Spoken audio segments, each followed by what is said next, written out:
Good morning, students. I hope you all are fine and in good health. Today, we are going to take up our English course book, The Midnight Oil. Lesson number 3, Miss Havisham and Pip. It is an adaptation from famous novel Great Expectations by Charles Dickens.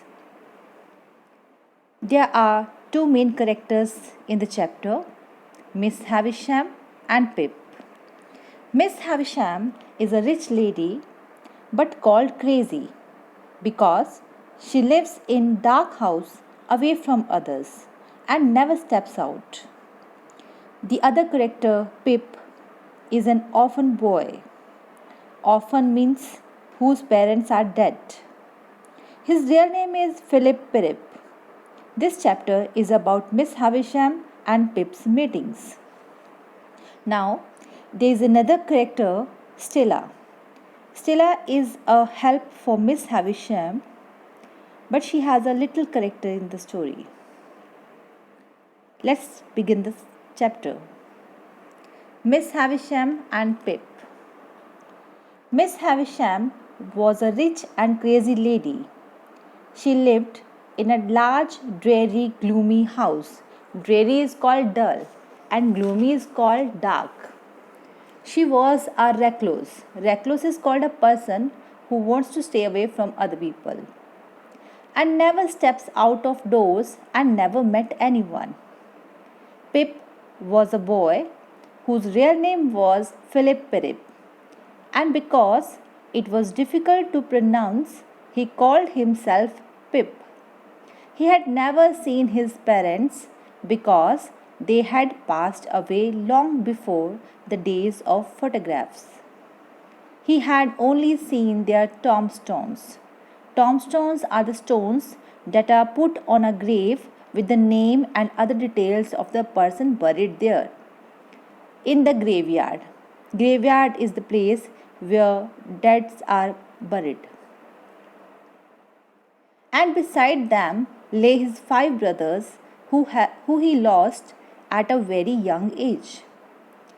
He lived in a village with his sister, Miss Joy Gargery, who, though she had brought him up, was a cruel person. He always managed to get into trouble and was nearly handicapped. So, up to this, we came to know about Miss Havisham and Pip. Pip was living with his sister, Miss Joy Gargery, who was a cruel person. And Pip was in a nature of getting into trouble and was always had to step back. One evening, it was decided that Pip would be sent to play in Miss Havisham's house.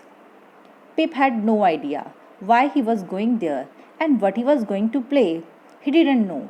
So it was planned that Pip would meet Miss Havisham, and the family planned this meeting.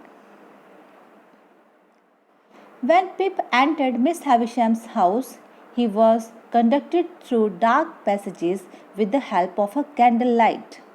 As you can see in the picture also, he was told to go into a large, gloomy room, brightened a bit by several candles.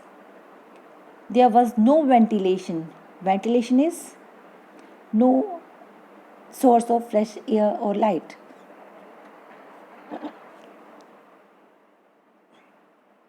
It seemed to be a dressing room, by the way.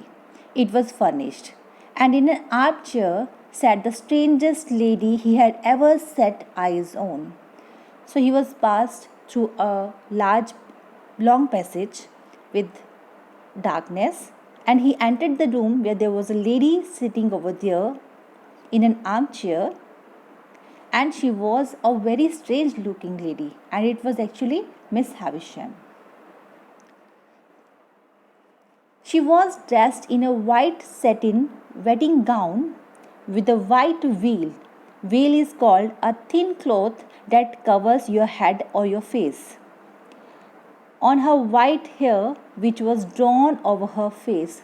So, looks of Miss Havisham is described here. She wore a white pair of shoes. She wore jewelry. It seemed as though She had not finished dressing for she had one shoe on and one shoe off. So a complete look of Miss Havisham is described here. The whiteness of everything had become off-white, in fact yellow with age. So it looks that it was the time had passed and it was already pale. The lady herself, now an old woman, was only skin and bone, and her skin was very loose and wrinkled. She looked like a wax figure sitting in that chair. So the whole setting and the whole place was pale, and it looked that time had passed.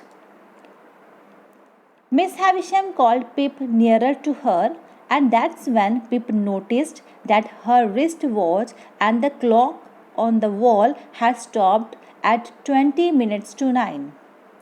So, this is the indication that the time had stuck. Both the wristwatch and the clock had the same time. So, it was quite strange over there. She said to Pip, "Are you afraid of women who had not seen the sun since your birth?" "No," said Pip. So this was the first conversation they had. She pressed her hand on her left side and said, "What is this? I'm touching." "Your heart, ma'am," replied Pip. Then she remained silent and told Pip to go and play. Pip stood there, not knowing what to do. She called Pip obstinate, and then said, "Go call Stella." So, obstinate is the person who is stubborn, who doesn't listen to others. So, actually, Pip was not able to understand what he was doing there, what he was going to do. And he was called to play, and he didn't know what to play. So, she called Stella. Now, this character Stella comes in. When Stella came, Miss Havisham told her to play cards with Pip. Stella came with a pack of cards unwillingly. Unwillingly, that means she was not interested at all. Pip continued to survey the room minutely. Survey is to examine, to check. Minutely is with great attention and details. It looked as though time had stopped long ago. Everything in the room was pale and decayed. Decayed is it was actually worn out. The bridal dress gave the appearance of grave clothes, and the long veil a shroud. So it was actually a gloomy picture where the lady looked like a person who is about to die and in her grave clothes, and her veil looked like a shroud. Shroud is called a cloth that is used to cover a dead body. Stella called Pip stupid and made him believe he was an idiot because he made mistakes while playing. So here we came to know a little bit about Stella's character, that she was overconfident. She made Pip realize that he was a stupid person. Miss Havisham asked Pip for his opinion of Stella, and Pip said she was pretty but proud. Proud is the person who thinks best of himself or herself. Pip played the games and lost. He wanted to go home. So here we also came to know about Pip's mindset. He was forced to come there. He was forced to play. He had no intention to play, and he wanted to go home. Miss Havisham told him to come again after 6 days.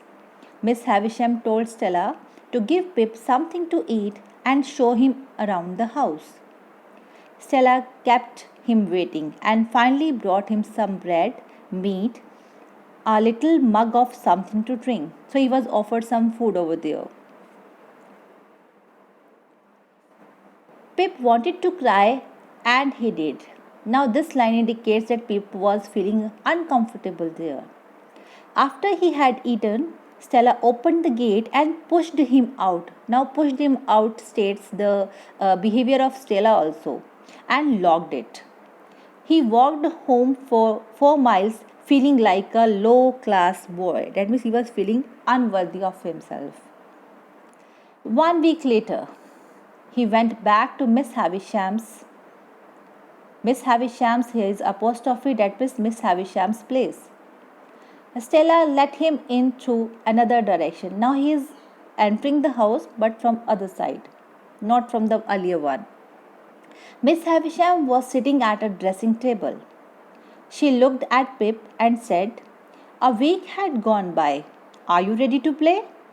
Pip replied, "I don't think so." "Then, do you want to work?" "Yes, ma'am." "Then go into the next room and wait for me." Now, situation is changed and he is led to another room. Now, the description of the room is given. The next room was also very dark with no ventilation. There was no passage of uh, fresh air. Everything was covered with dust. A few lit candles gave a faint light to the room. Again, we can see a lot of candles were there, but this time it was a few. Those were a few. Pip saw that it was a huge hall with a long table arranged for a party. But now Pip was observing the spiders and cobwebs and so did not notice Miss Havisham enter. So Pip was observing the room where there were spider and their cobwebs on the table. And but actually the table was organized like a party. Then Miss Havisham enters. She was using a walking stick, and to Pip, she looked like a witch out of a fairy tale, which is called a woman which is believed to have magical powers or an evil person. Follow black magic. Miss Havisham pointed to a place on the table with the thickest cobweb. Now, as you can see in the picture as well, there's Pip, there is Miss Havisham, and she is pointing towards something. Now she is pointing toward the thickest cobweb, and then she said, "That's where I will be laid out on my demise." Demise is called death. So she believed that she will be laid over there when she would die. "What do you think of it, Pip?" Pip answered, "I don't know, ma'am," because he was actually confused and feeling that the lady was quite weird and strange. Then she said, "That's my wedding cake." Pointing to the table, she pointed that there was a cake on the table and it was her wedding cake. And leaning on me, said, leaning is called bending. She was bending on the shoulder of Pip. Walk with me. I did, but very slowly, round the room. Stella came in with some guests. So this time we can see some people over there and some guests were there and Stella was getting them in. One of the ladies commented, "Dear Miss Havisham, how well you look." "No, I don't," she retorted. Retorted is answer in a sharp way, just to cut the talk. "I'm all skin and bone." Another lady in a wide brimmed hat said, "Brimmed hat." You can see in the picture as well. There's a lady with a big hat, and there's a rim over the in the hat. Poor soul. So it's actually describes that how people look at Miss Havisham, how they believe Miss Havisham is. So their opinion is highlighted here. She can't be expected to look well. Each one passed a polite comment. So people were placing some comments on Miss Havisham's condition, and she was unpleasant to all of them. Unpleasant is unfriendly. She was not polite at all. She didn't stop walking. When she was greeting the guests, she was not even stopping and looking at them. When the guest left, she told him that it was her birthday. So actually, there was a wedding cake over the table, and it was also the birthday of Miss Havisham. Pip was about to wish her when she stopped him. She told him to play cards with Stella, and he played 5 or 6 games. So she just told that it was her birthday. She didn't wanted the wishes, and she told Pip to play with Stella. And this time Pip played 5 to 6 games. On the next visit, I pushed Miss Havisham around on a wheelchair, and she told me to come every alternate day. Alternate day means every other day, every second day. So we can see that here Pip and Miss Havisham were having great company. As we got to know each other, she talked to Pip more and more, and she was keen to know what Pip wanted to become. Keen is interested, eager to know. He wanted to become a blacksmith and expected her to pay for his schooling, but she said nothing. Blacksmith is the person who does the work of fixing iron or heating iron in a furnace, and expected her to pay for his schooling, but she said nothing. Now, Pip expected that he could get some money for his schooling, but she never paid Pip and only gave him some food. So he was only given some food whenever he visits her. Otherwise, they were having a little bit talks over there. So this was actually a part of the play. It was not a complete story, but an incident that was placed, and these are the meetings that held between Pip and Miss Havisham. Now, I think the whole story and the concept and the text is clear to you. Furthermore, back exercise will be discussed in the next online class. I hope everything is clear. Take care. Goodbye.